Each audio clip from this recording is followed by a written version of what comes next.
kept imagining that whole team running a train on her at the fucking in the locker room. Ew. Of course you did. Of course you You're did. That doesn't disgusting. surprise me. Do you wanna see that movie? Do you wanna see that movie? Do you wanna see that movie?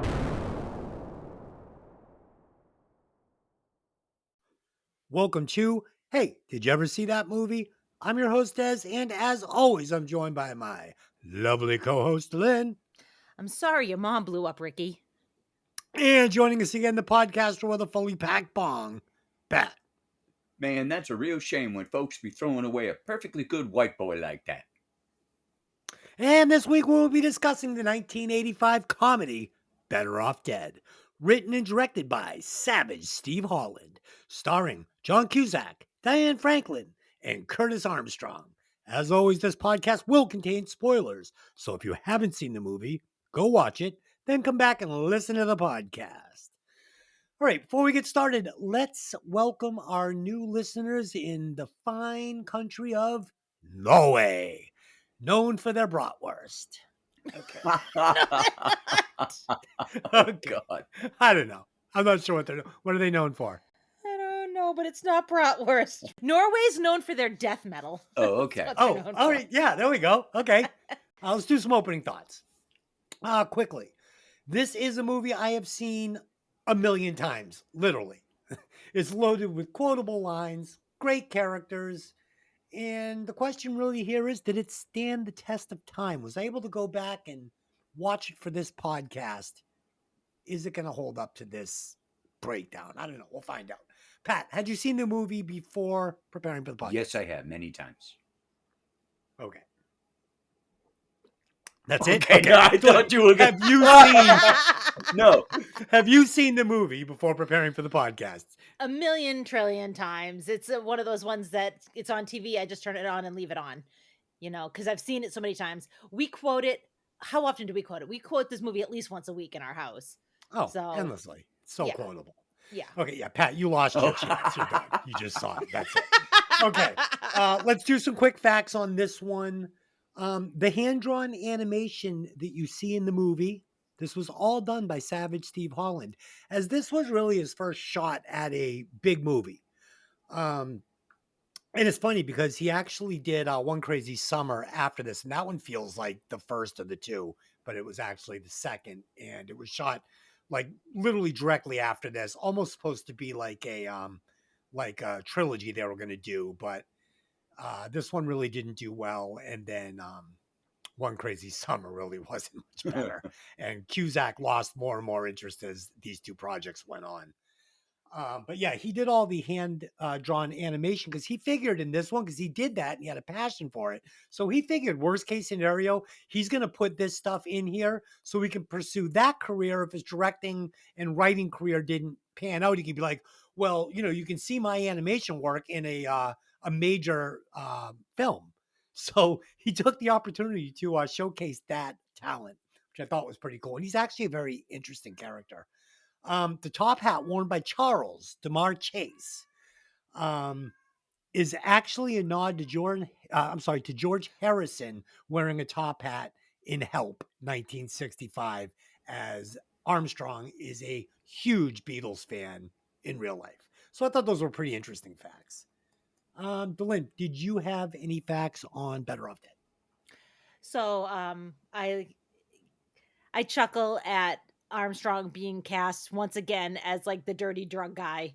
Like he like really kind of had that whole thing on lock in the early 80s. Anytime you needed a fucked up druggy weirdo, who'd you call? You'd call Booger. Yeah. It was funny because Savage Steve actually, so he was a huge, huge fan of Risky Business. And this was like, he was like, I want to make a movie with this guy one day. Because you got to remember, Savage Steve's still very young, rookie season. He's begging for people to be in his movies. So yeah, he really wanted this. So he had actually sent the script to the actor who was filming another movie that was like being shot like out in the woods in a cabin. And some time went by and he never heard back from him. He's like, oh, fuck, I'm not going to get him. But actually what happened was the guy was so remote that he did in fact end up getting the script and read it. And he said he was laughing out loud. He just really loved it. And the his agent was like, I don't know if we should do this, but he decided to do it, and I'm really glad he did because he's a great character. Agreed. I'd like him in this. Yeah. Curtis, Pat, do you have any facts on this? when I saw Curtis Armstrong, of course, my mind immediately goes to Revenge of the Nerds, and of course, they looked, the age looked the same, so I couldn't figure out who came first. I had to Google it to find that Revenge of the Nerds actually came out after this, a year after this, and Oh, yeah, really? yeah, because again, I knew they were both 80s, but I didn't know which one came first. And they both, in both movies, they look the same. So I had to Google it to check it all out. And Curtis Armstrong is by far my favorite actor in this movie.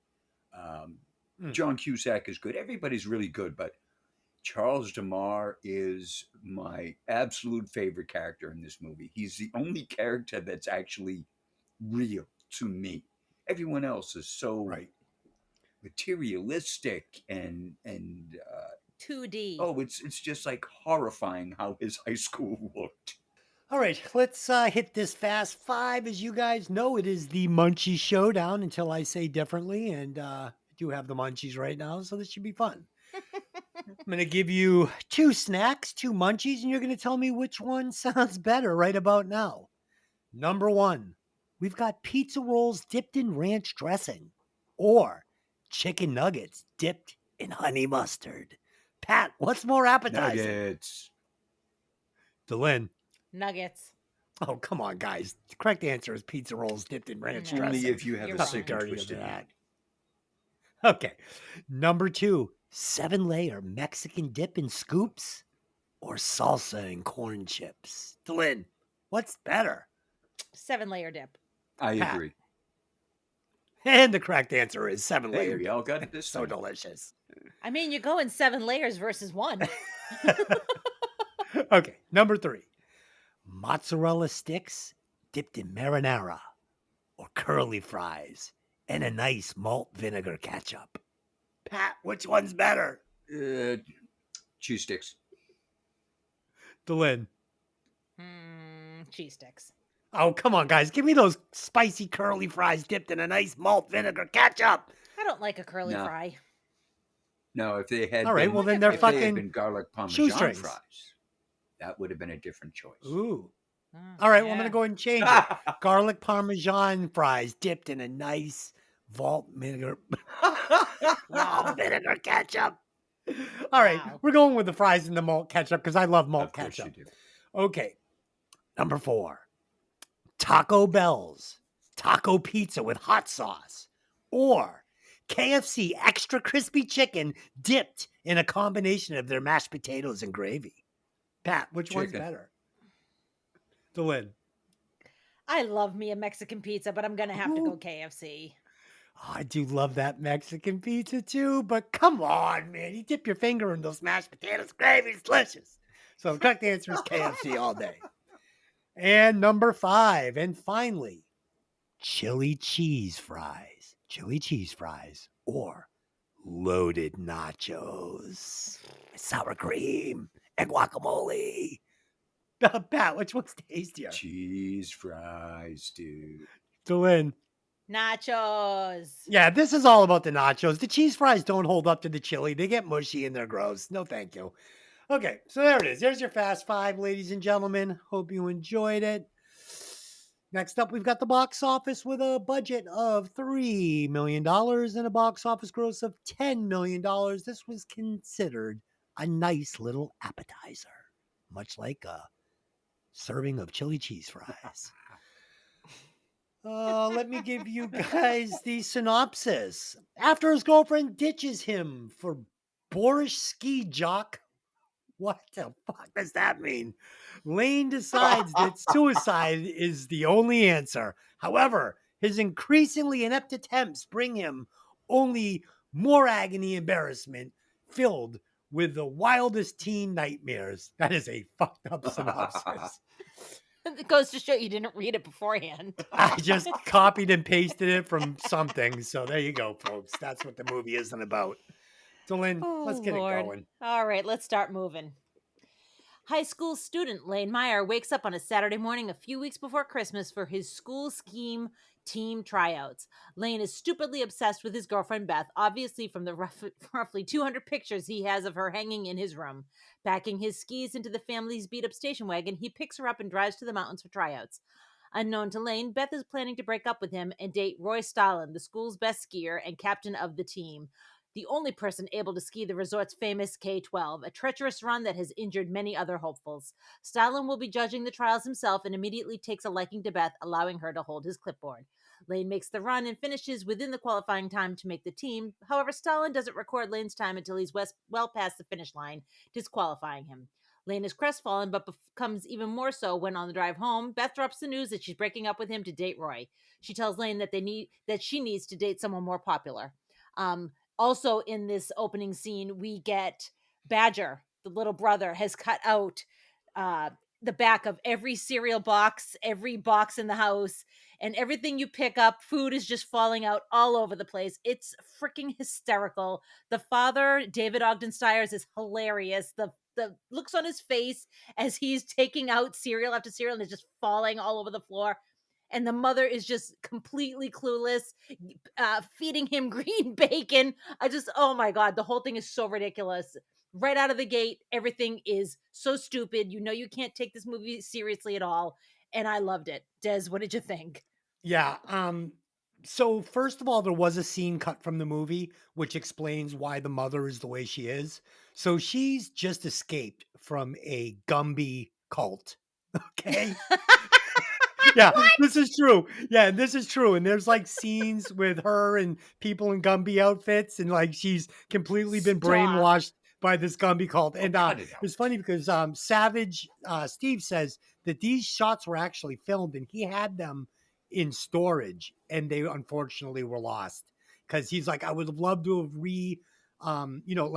released them with a commemorative DVD or something, but yeah, they're lost forever. He said these were like unhinged scenes, but it explains why the mother is the way she is.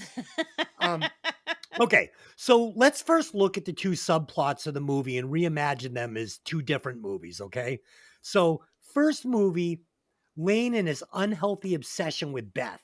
This is a stalker ex-boyfriend movie where Beth more than likely doesn't make it to the end, and Lane really does commit suicide after murdering her. Okay, so that's your first subplot movie. Oh, so it's Cape Fear. It's or Fear with Mark Wahlberg and Yep. fucking Reese Witherspoon. Okay, number two, the second movie is the insane dynamic going on between Monique and Ricky and his crazy mother. This could be a super creepy, hostile, torture porn, sex slave movie where Ricky and his mother ultimately murder and eat Monique. It's Saw. Yeah, it's Saw before they or hostile before they order up another fucking foreign exchange student to torture, molest, and eat. So there's your there's your two movies. Like I said earlier, John Cusack, he wasn't a fan of this movie and was not enthusiastic about playing the part of Lane Meyer, more like as the movie started to go on. And then he was kind of obligated to do One Crazy Summer, and this is where the relationship just completely fell apart. He had no interest in doing that movie. And this movie, as you know, is like really caught on as a cult classic. And like they just did a reading somewhere, like a big one, live script reading. And um fucking John Cusack wouldn't take part in it. Just he wants to wash his hands of this. And it's one of his most beloved characters, which is crazy. Yeah, Uh, he's crazy for not just appreciating it for what it is. You know, the funny thing too is that I've also seen recently a couple of different interviews with actors that talk about how sometimes they take the job for the money and it's not because they're into it or they love it. You know, Chris Pine famously, when he got his role in The Princess Diaries, literally had like $12 in his bank account and he was so thrilled to get the job. And it's like, you know, I'm assuming he probably, you know, he was a young man. He probably had some backing still from his family or something and didn't have to take the job. But it's like, you know, you took the job, let's just get it done. And yeah. like you said, it's fucking funny. So it's too bad that he, can't take a, just a page out of some other people's books and just see it for what it is. It was, early 80s. It was silly, but it's beloved for a reason. Yeah, but I will give him this as an actor, especially a young actor. It didn't come across on the screen because he's True. playing the perfect lovable loser. And it was nice how they kind of dressed it with that, like, just that little hint of like, there's a really cool kid here. Like, he could be the cool kid at school as easy as he could be the lovable loser. And he kind of it's not, this isn't like Ferris Bueller where it's like by the end, you're like, all right, I get it. You're the cool guy. Right. Right. Like, so it was really nice the way he played that. Aaron Dozer was not the first choice for Roy Stalin, and I think I have to mention him because the character's great and the actor plays him perfectly. They actually started shooting with a different actor, but it really wasn't working. And director Steve Savage, like, he didn't want to fire anybody because he was the new producer, and there was a guy there that was kind of a little more seasoned helping Steve out. And this guy, Aaron Dozer, was like around on set and he was like being a wise ass, like a punk. And Steve overheard him and was like, oh my God, you're my Stalin. Like, I got to have you. But he didn't want to fire the other guy. So he shot with the other guy for a couple more days. And the other dude was like, listen, we're not going to fucking ruin the movie because you're a chicken shit and can't fire someone. So he ended up firing the dude. They brought Aaron Dozer on. The rest is history. He plays a great Stalin. But after this movie, he actually quit acting and became the head ski coach for Boston College, Is which, that true? we're here in Boston. So I thought that was really interesting. I got a couple other things. As far as the director, Savage Steve, he got that nickname because he was bullied as a kid in school and he was such a little pussy about it. The kids called him Savage Steve. And it stuck. And he moved to another town and people knew of him, but not why he had the nickname. And it kind of was cool. So he just let it ride and it stuck. And then when he started making movies, he decided he was going to keep it because it kind of separated him from, like, Steven Spielberg. Like, he didn't want to be another Steven in Hollywood. So I thought that was really, really cool. Yeah, so that's what I got. Pat, what do you got on this This opening whole sequence? obsession with Beth is just so ridiculous. Um, the alarm goes off, the camera pans around, and it's Beth all over the walls. And I actually almost threw up in my mouth a little when he pulled the framed picture out from under the pillow as he woke up. Oh yeah. Um, he How about the Beth hangers? Oh God! And what teenage boy has a closet that big? I'm like, holy shit, that's bigger than your average adult walk-in closet. My God! But the Beth hangers and the timing of you hear his mother saying "obsessed" as he walks into the closet. It's like that timing was absolutely perfect. I didn't like Beth much because she's just a materialistic little. I don't want to use the word I want to use because somebody won't like Yeah, that. she's hateable. She's just hideous. Stalin is the absolute biggest D-bag walking, or skiing for that matter. And like I said earlier, I love Charles DeMar. Curtis Armstrong could not have been more epic in this movie. Yeah. So do you guys think that the movie suffered a little bit by not giving us the scene of the Gumby cult? Like, wouldn't it have made the mother funnier knowing why she was acting like that? I mean, I would have loved it. It would have made me laugh. I don't think that the movie's too long. Like there's never a point where I'm like, oh my God, is this It was almost only over? an hour Like, and a it half. moves very fast. Yeah, it Yeah, moves very fast. You could have thrown even 45 seconds of it Yeah. in there. And it That's would and have. that's what I think it originally was. I think it was like a 1 minute scene shot at an airport where they're like dragging her away from a bunch of people in Gumby outfits. Something It like would that. definitely Um, have explained why she's as stupid as she is. Yeah, she's out She's there. giving him the bacon. Yeah. And that green it's bacon. green, and she explains why it looks like this, and all I can do is just shake my head, going, "Oh my God!"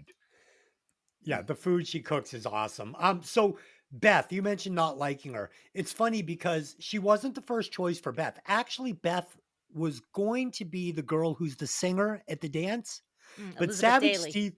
Yeah, Savage Steve was like, she's way too hot. If you get mixed up with a girl that hot in high school, you deserve what you get. He's like, not that the actress who played Beth wasn't hot, but I think that girl was a little too hot for That fucking Lane singer, I Meyer. remember when I first saw this movie, the first few times, I could not get over how adorable that singer was. I mean, she was the 80s perfection. The hair, the makeup, the push-up dress. It was like, holy shit, this is like teenage boy dreams of this girl. Yeah, that's what Savage Steve said, that Lane just wasn't ready for that cheese yet. Okay, Dylan, keep it rolling. All right. Heartbroken at the thought of his 6-month relationship ending, Lane resolves to win Beth back. All of his attempts fail, and Lane becomes even more depressed and considers several types of suicide, each one failing as well. Each time Lane turns around, somebody is asking him if it's okay if they date Beth, their geometry teacher, the mailman, and even Barney Rubble. Meanwhile, he's harassed by 2 Korean brothers who persistently challenge him to drag races, and the neighborhood paperboy that believes Lane owes him $2 for the delivery of the paper. Lane has an ill-fated job interview and spends the entire time disassociating, and gets fired before he can even start. Lane's father decides to intervene in his son's deteriorating life, insisting he do something about the dead 68 Camaro sitting in the driveway. And when that doesn't get him far, he arranges a date with one of his co-workers' daughters. She clearly does not want to go to the dance with him, and after demanding he pay her some money for saving him the headache, sends him away. The everybody wants some scene in the Char Burger place is ridiculous. Like, it's one of those things you remember even if you've forgotten the rest of the movie, because how do you forget that? It's alive! And the Eddie Van Halen guitar being played. I mean... Yeah, this is the one place where I felt like I almost saw the cracks in John Cusack not enjoying this. He seems a little flat here. And I kind of can't blame him. It honestly, if I was going to remove anything from the movie, it would be this scene. As cool as it was, you could get away with taking it out and it wouldn't make a big deal. Yeah, I 100% agree. They should have aced this fucking scene. And for the reasons you said, not that I didn't like the scene. I love the song. Van Halen signed on for it, David Lee Roth, which was great. They couldn't get them to do it again for One Crazy Summer because the band was starting to get shaky, but they got him for this. It's really cool. The problem is John Cusack is not buying the lines they're getting him to deliver. It's wild. Like, he didn't want to play it. It's campy. It's over the top. And he just is like, it's like Harrison Ford not wanting to read that final monologue in Blade Runner. He's just like, fuck this. And he sandbagged it, hoping it would get cut. And it didn't. So Savage Steve. So I don't know if you know of this, but this movie is, and not loosely, very tightly written about the experiences Savage Steve had as a high school student. So a lot of these characters and a lot of these scenes are note for note from his own life. And this being one of them. Savage Steve actually tied an extension cord to a water pipe in his parents' garage when he was in high school and put it around his neck after his girlfriend dumped him. He was standing on one of those giant green plastic trash cans, and the trash can collapsed. He fell into the trash can. The extension cord tightened around his neck, but the pipe broke.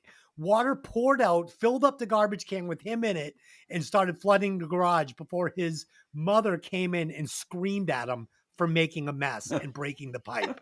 So this actually happened to Savage Steve. I love this Paperboy too. This Paperboy is actually modeled after Savage Steve's Paperboy when he was in high school. He said the kid would come and ask for $7, $8 that they owed for a week. And Savage Steve said, his mother and his father would be working, and the kid would go and wait across the street and watch and wait for his parents to come home. He's like, the kid was ultra weird, which leads me to this actor that played the Paperboy.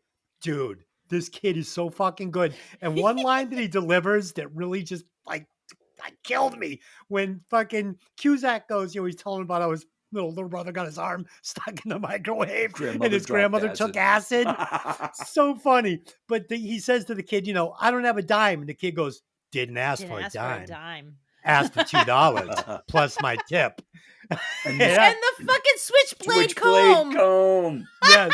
That Yeah. was that was absolutely perfect. He's an annoying little Yes. bastard through the whole movie, and you can't really understand why it is that Lane's afraid of him.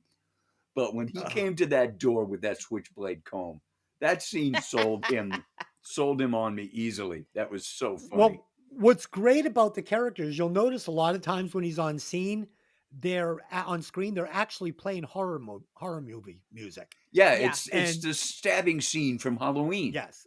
Yeah. Or we get also the like shower Jaws. scene music from Psycho. Yeah. We get a lot of this. So he's like supposed to be almost like a Michael Myers, like stalking him and following him. Yeah. And The everybody two Korean asking, kids too. yeah, so I'll get to them, but everybody asking if they can date Beth was just fucking hilarious. I loved it, right down to seeing her driving home from school with the fucking teacher. So Yuji Okamoto, not bad for a kid that butchers names, right? So you recognize this kid from Karate Kid 2, great actor, and he really took the fucking role seriously, and he actually learned how to speak like Howard Cosell and then put this Asian twist on it, which he thought was great.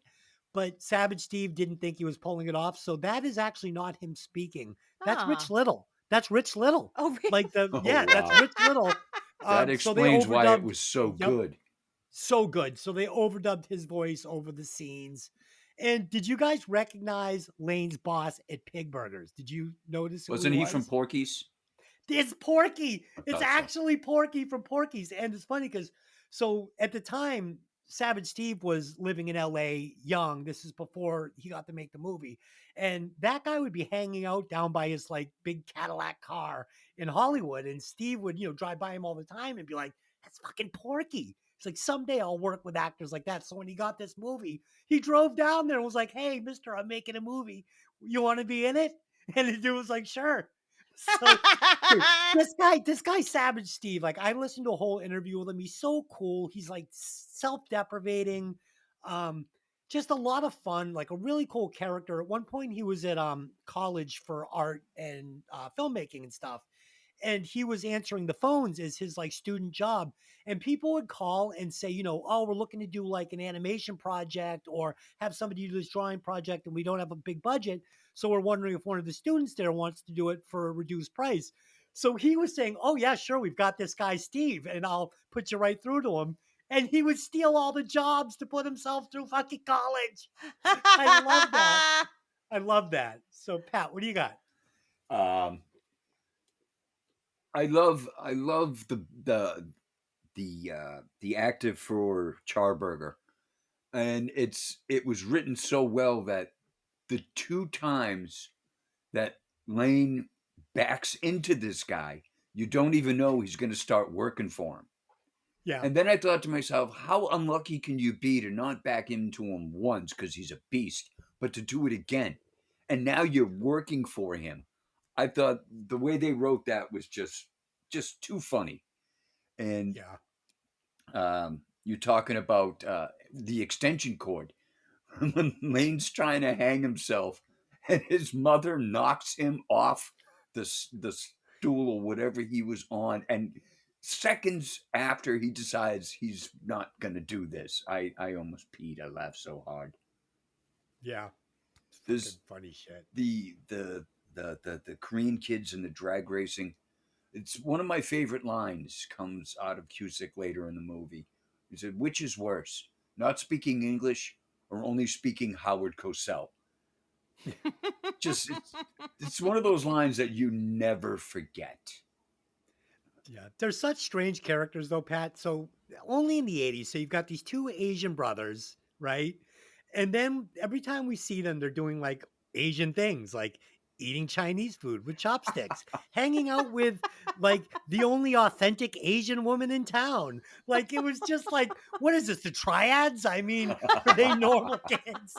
It was fucking weird. And the way the girls run out of the car after Lane leaves them standing still at his drag race. The way they start hitting them and the helmets. What's with the helmets? All four of So them good. put the helmets on. I'm like, I what the don't hell? know. What's with the Yeah. friggin' helmets? It's fucking hilarious. They Sorry, were Dylan. expecting to Keep go it for a rolling. ride. All right. So at the dance, Lane makes a connection with Monique Chenot, a seemingly meek French foreign exchange student staying with the Myers neighbors, Ricky Smith and his overbearing and obnoxious mother. Ricky becomes jealous, and his mother, who believes Monique will be a good match for her son, yells like a lunatic at Monique to get in the car before driving away with her.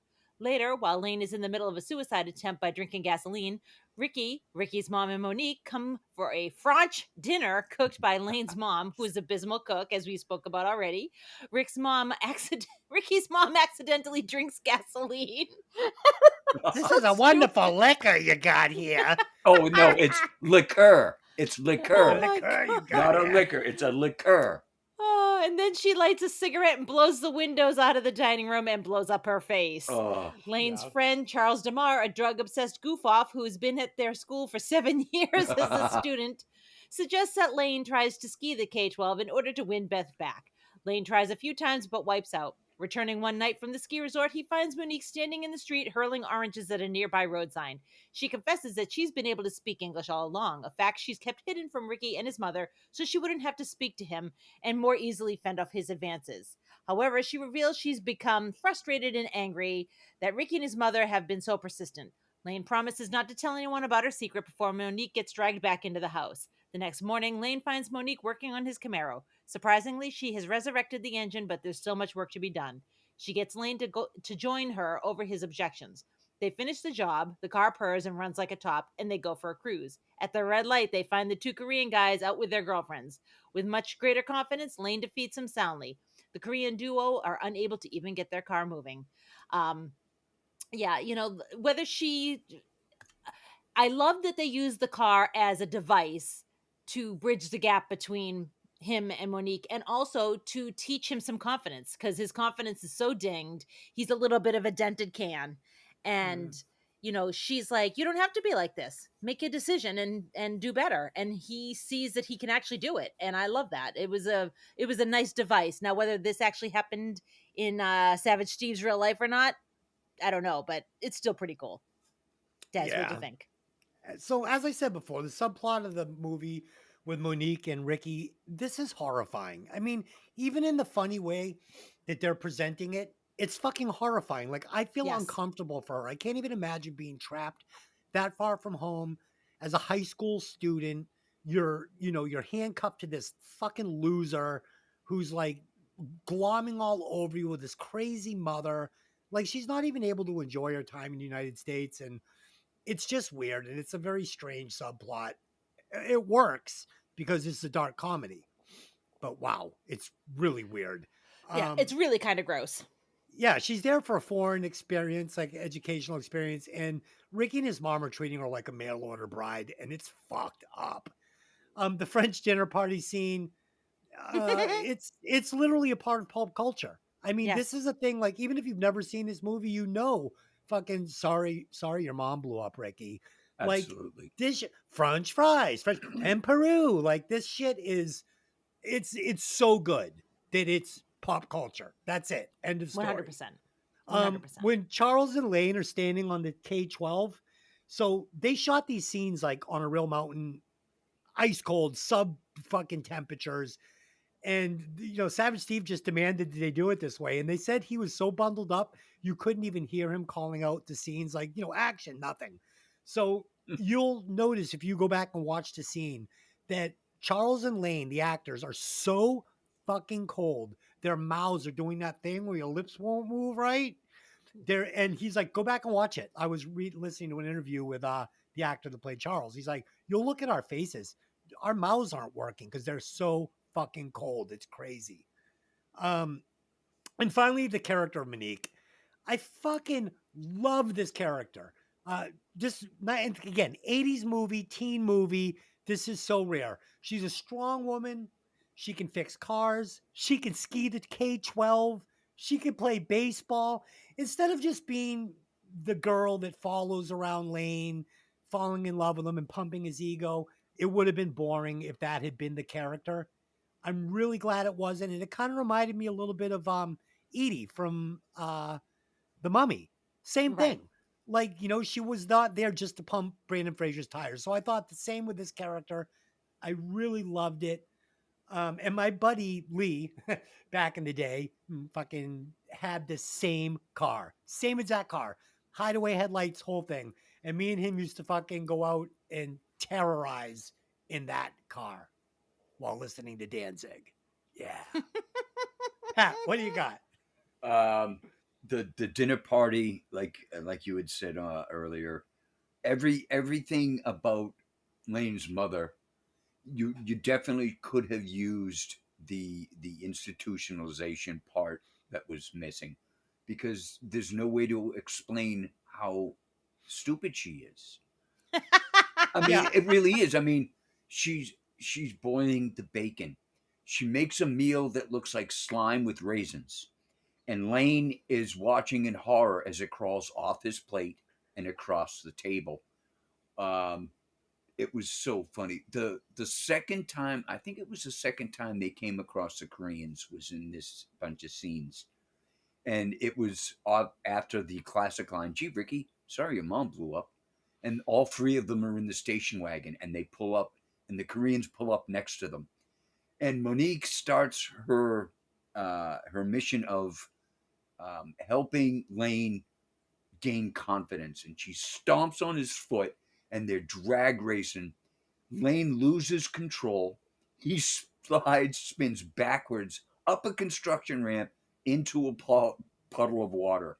And my second favorite line with Ricky: "Oh my God, Ricky's dead. Ricky, are you dead?" So And there's good. two white ducks in the puddle that right in front of the car. And this is where I love a callback, just like you do, Delane. They pull up to the school. The car is an absolute mess. He opens the door, and the two white ducks get out of the station wagon. I was So good. in tears. I was laughing so hard. So good. When the best scene when you discover that Monique can actually understand English, and she's throwing the oranges, and her mess up of grammar. He thinks he has a chance to put his testicles on me. I almost fell out of my chair. I was laughing so hard. And Lane realizes what she's saying because she said squid. And he's like trying to explain it's tentacles. Tentacles. Yeah. Oh, and then the scene ends. The image of Ricky's mother with the burnt face and the bandages covering. If you didn't think she was horrifying before, she's now twice as horrifying. Yes. Yeah. And as Ricky turns around in his bathrobe, he gives fucking Lane the look, and he moves his eyebrows up and down like, I'm gonna be getting some tonight. Oh, it's So it's creepy. just such, oh, it is. But And Monique calls her her lizard son.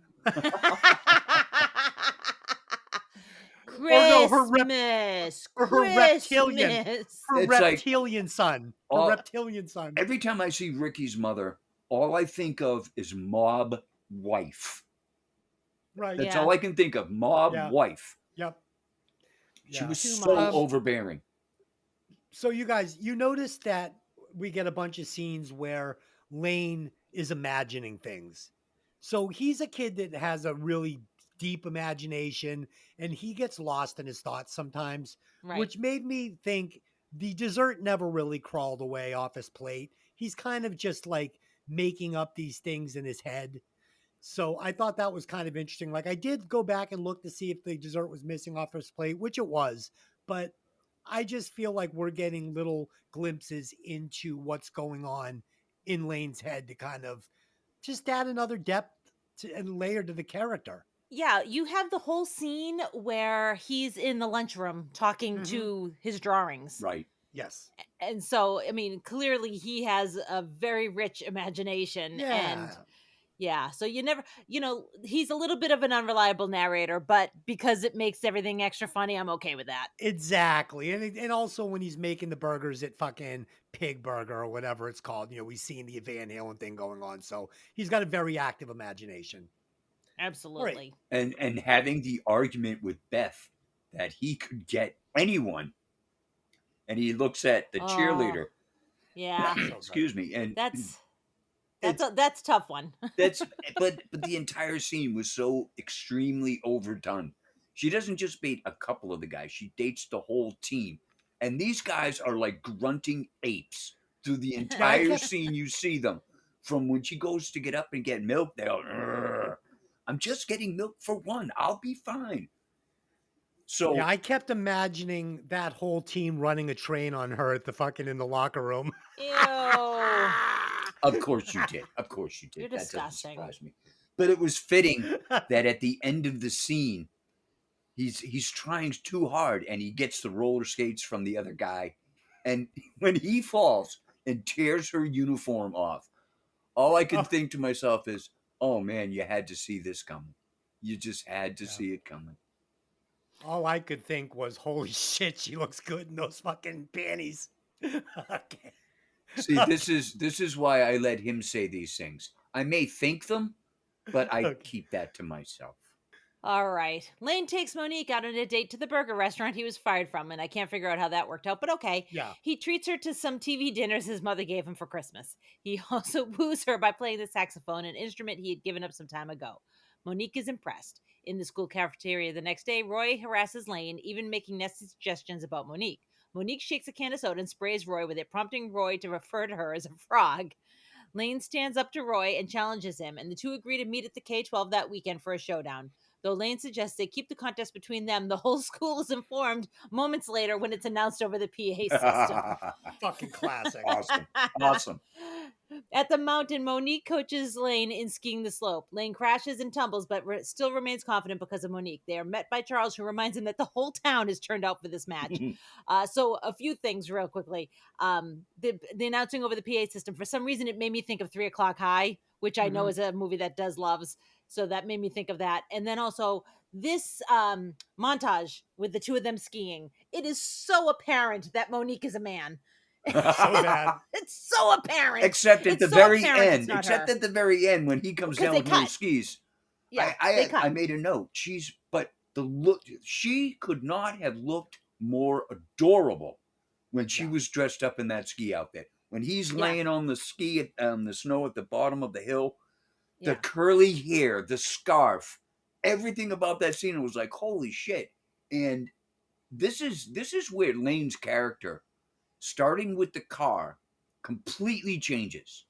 He goes from insecure and humiliated to confident and happy. And I need to go back to the dance. Because did we do the dance? We gone to the dance yet? Okay, yeah, I thought so. I had to go back to the dance because, again, Curtis Armstrong is my favorite in this movie. And when Stalin comes up to the table that Lane and Charles are sitting at, oh, your date is so cute, but it looks like he needs a shave. And Charles Jamar just breaks out laughing. Totally shuts down Stalin's burn. And then you get another callback. Stalin's dancing with Beth. And all of a sudden you just hear Charles laughing. And he walks up on them while they're slow dancing, laughing his ass off. It was very funny. It was so well done to have Stalin put in his place just by that one scene. Because, I mean, he thinks he's all that. And he's putting down Meyer every chance he gets. And to have that burn just completely negated just made me laugh every time I see it. Yeah, it's funny. So before I forget, I want to praise Taylor Negron. He is the guy who plays the mailman. And he plays it perfectly. And I immediately recognized him as pizza delivery guy from Fast Times at Ridgemont High. Oh yeah, Fast Times, absolutely. Yeah, he's the one that delivers the pizza to fucking Spicoli, and I thought he played this fucking mailman perfectly. And I loved his interaction with him and Badger when, first of all, you see this guy walking on the street, he's just dropping letters, doesn't even give a fuck, right? And he's going through people's mail, and he shows up and he gives the book to Badger after he's already looked at it, and he says, fucking, what's a little boy with you doing like big boy smut like this? And the book is How to Pick Up Trashy Women. And we're gonna get the callback later that's just fucking awesome. It's at the end With of the Badger. dance. Yes, when Badger's partying with the fucking trashy women. Lane comes up the stairs and he hears the laughing and the sounds. He opens the door and there's like 6 of them. Yeah. Am so I the good. only one that noticed that Badger doesn't say a single word in the entire movie? Yeah, no, he doesn't say anything. Not in the a movie. single Not word. a single word. Nothing. Loved it And when he he has made them the laser gun fire. Oh, across funny the about that room. scene, Pat. So they didn't tell the actor that they were going to set an explosion off in the box. Oh, really? So if you go back and watch, the kid actually like shakes, like he has a little like convulsion because he was so scared that he didn't know. And I thought that was pretty funny. I thought the date scene was cute. But I appreciated, and I was saying this to Delin earlier, that Savage Steve did not make the story between Lane and Monique this huge, serious part of the storyline. It's a very cute little, like, easy relationship to digest. And like I said to Dylan, it almost felt like they were friends first, and then like maybe like summer puppy love, Yeah. like kissy thing. It wasn't this heavy thing. And when Monique skis the K-12, again, we see she's more than just a pretty face. And she is by far my favorite character in this movie. She is way hotter than Beth. And she is way too good for Stalker Lane. This is like, yeah, like she's amazing. She's amazing. I think she's super hot. Adorable. Like, yeah. She did her. That's all I got. Which makes it doubly sad that when they put the man in the outfit to pretend it's her going, he's does not look like a woman, and his head looks like he's got a helmet on and then a curly wig. I'm it's like actually this gigantic bucket head. I'm playing this movie in the background, muted, and Lane's just finding out that she speaks English as she's throwing oranges. That scene is still to come. So I'm going to be looking for that now because it never dawned on me. Yeah, check it out. There's a gigantic curly bucket head. It's ridiculous. That's fucking great. All right, Dylan. Let's roll this thing out. Let's roll it out. All right. As Charles leaves, he breaks part of the boot harness on Lane's ski. As he's trying to fix it, the paper boy finds him. Dun, dun, dun. And he chases him on his snow-outfitted BMX bike. So good. To the top of the K-12 where Stalin is waiting. Out of pure terror, Lane begins his run down the K-12, keeping his balance on one ski. Stalin gives chase, starting his own run as well. As they both zip down the slope, the paperboy is right behind them, and Stalin eventually knocks the paperboy over a cliff. Lane and Stalin continue their race to the finish line where Lane wins. The town crowds around him, and Beth embraces him briefly before Lane sees Monique being dragged away by Ricky and his mother. When one of the Korean brothers asks him, like Howard Cosell, how he was able to pull off such a daring comeback, Lane says language lessons and runs after Monique. When Lane catches up to Monique, Ricky challenges him to a fencing match with ski poles. Lane defeats Ricky, throwing him onto his mother. He slings Monique over his shoulder and they run off. Ricky composes himself and is instantly smitten with a young geeky girl who helps him to his feet. He walks off over the protests of his mother. The final scene of the movie shows Lane and Monique making out on his Camaro while it's parked at home plate at Dodger Stadium. A single paperboy on a bike is seen riding towards them. And that's the end of the movie. The paperboy callback through the whole scene. I don't mean to interrupt you. Was perfect. Yeah, I said to Des earlier, I think back to the race, and Stalin gets sidetracked by the paperboy chasing him and is doing the thing like, get away from me. I said, I think that if he hadn't had to deal with the paperboy, he probably would have beat Lane, because Lane and him come across the finish line at the same time. So the paperboy ran interference for Lane, and that's why he won. Yes. Honey, what'd you think? Yeah, so this is it. This is the final act, and it's just full of great scenes. The race is great. Seeing the paperboy fall off the 500-foot cliff screaming $2 was hilarious. I wish that Savage Steve had the balls to just have the final shot be a snowbank stained with blood. I think it would have been fucking so dark and so good. I hated that he put his head up and went $2. I just wanted to see him fucking pancaked. We get the sword fight between Ricky and Lane. It's fun. Ricky finds a new girl. That's more his speed. It was fine. And finally, we get this fantasy scene from Dodger Stadium. I mean, I how's Lane fucking driving his Camaro into the middle of the Dodger Yeah, he's not Stadium? pulling that off. I don't know, but it's a fun scene. And again, I don't really. This isn't one of those endings where I need to know what happened between Lane and Monique, because even when you see him sitting on the car kissing, it doesn't feel like a fully formed relationship. This feels to me like summer puppy love, friends first, probably decided that they were better off just being friends. And they become pen pals and write back and forth when she goes back to France. And yeah, it was just fun, like I felt like she fell for Lane because what was her option?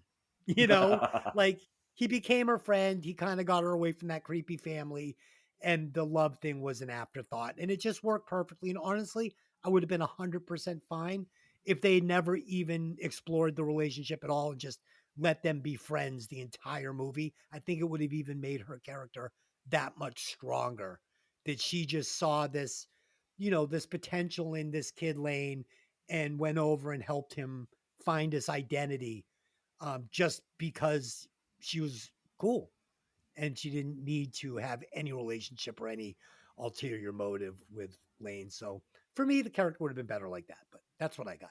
Pat, what do you got? I think their relationship was as subtle as it needed to be. Yes. Finishing with them kissing on the hood of his car at Dodger Stadium. It doesn't need to go any further. She's a foreign exchange student. She's not going to be there permanently. So this, like you said, this is just a summer fun thing. And his entire world changed because of this girl. Not only did she fix his car and help him ski, but she gave him all the confidence and self-esteem that he needed to get on with his life. The look on her face when he hugged Beth and Beth kissed him, claiming that he is the best. The look on her face was devastating. I was like, oh my God, she's going to cry. And then you see him come up behind Ricky and his mother and grab her from them. That's exactly the way that scene needed to end. Ricky finding love and leaving his mom in the snow, that was perfect as well. This movie couldn't have ended any better. I think the BMX bike with the skis was probably one of the funniest things I have ever seen. Both wheels are on their own ski, and then the kid's feet had skis. So he's just sliding that silly thing down the hill. But man, when he went off that cliff, off the cliff, I couldn't stop laughing. I was so, and again, $2 echoing off the mountainside. The Paperboy was probably the most epic callbacks in one movie you could ever have. I mean, this kid showed up 3-4 times. He's in the park, and there's Paperboys everywhere he turns. It's not just the one Paperboy now. Now he's got a gang of them. And it was great. In the background where the lighting is, you see the silhouette of a Paperboy in every one of those lights. It was just to this day. Yeah, to this day, if somebody's like, "Oh, $2," everyone always goes $2. Like it's like a thing. Yeah. Like everybody our age does it. It's I want my hilarious. $2. Yeah, I hear it all the time. It's one of those movies, the 80s movies, that is just quotable. Yes. Infinitely. So we've done it. We did it. Yay. We broke it down. Woo. I think we did a nice job here. I think we need to recast it quickly and give our final thoughts and rewatch scores. So I'm going to recast John Cusack with one Ethan Hawke. I think he could pull this off. I like that. Kind of maybe the way Ethan Hawke was in that movie Mystery Date.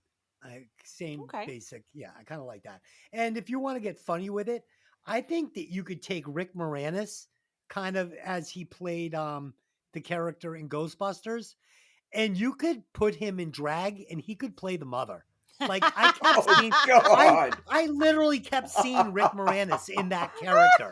What would make you go there? Oh my Because it God. reminded me, like, some of the performances I kept seeing Rick Moranis. I'm like, Rick Moranis could do this, like with the glasses and everything. It would just work.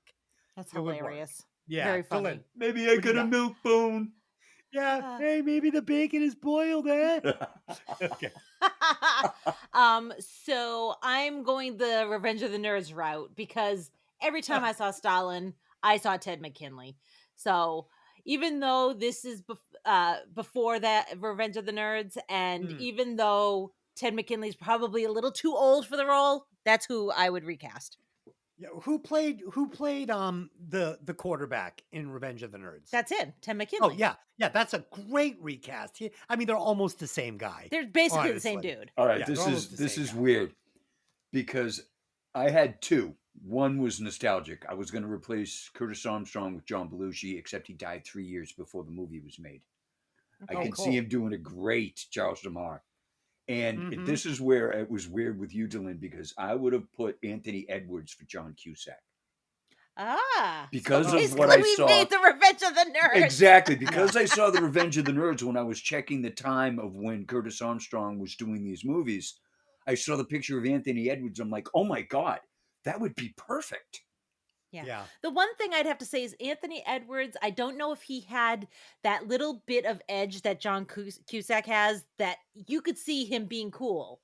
Like, No, I agree. I think that it's the opposite. I think that Anthony oh, Edwards is too cool to be Cusack. He doesn't have the lovable loser under the surface. He's Yeah, so but suppose he is confident. Goose. but if you put him as the lovable loser from Revenge of the Nerds, and then he meets Monique, and now he's transformed to Goose. Yeah. Okay. Okay. Think about it. All right. It's good stuff. Good stuff. Let's give our final thoughts and our rewatch scores. So for me, this one is different from the other teen movies of the time. It's different than 16 Candles, Say Anything, The Breakfast Club. I mean, take your pick. There's a million of them. Pretty in Pink. This one is just different. It's a dark comedy.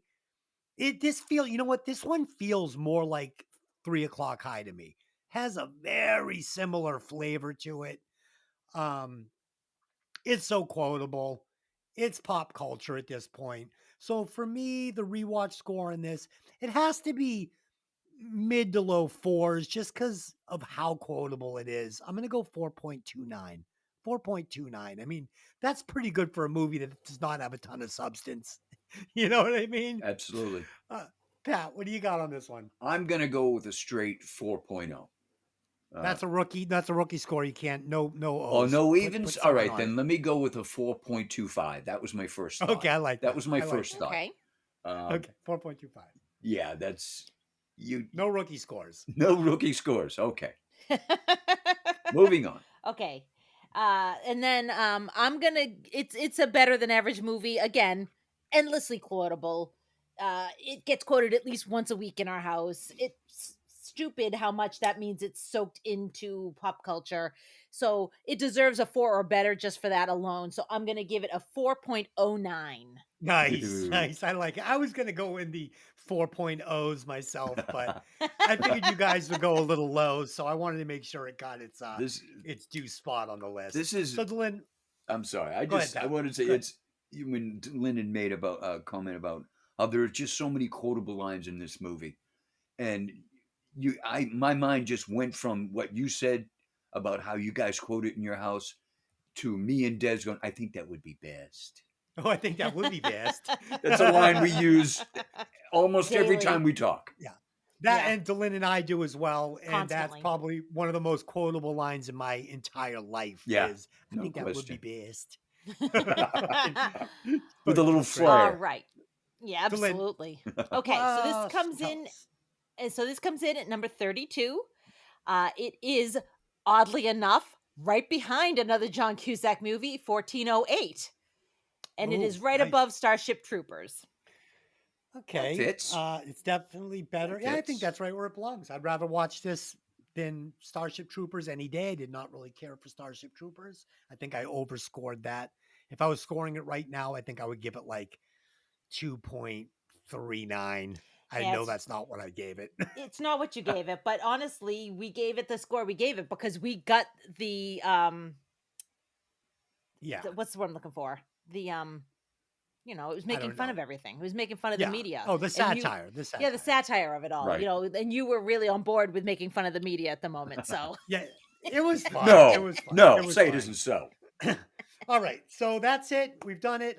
We will be back next week where we will be discussing, and this one, I can't wait for this one because this is such a great, important piece of film. It's this is going to be close to a perfect movie in my opinion, but I have to watch it. It's been 10 years since I've seen it. We're going to be doing An Officer and a Gentleman with the great late Ooh. Lou Gossett Jr. This is a great flick, man. We're going to be doing that with Tony and Mikki. So, yes, tune in next week for that. And we will be doing ZZ Top, some fucking ZZ Top album with fucking breaking vinyl if the guys fucking decide they want to do it. Your So excitement is look for that. overwhelming. Yeah. Look for that. Maybe. Okay. All right. So that's it. Until next time, I just have one question for you.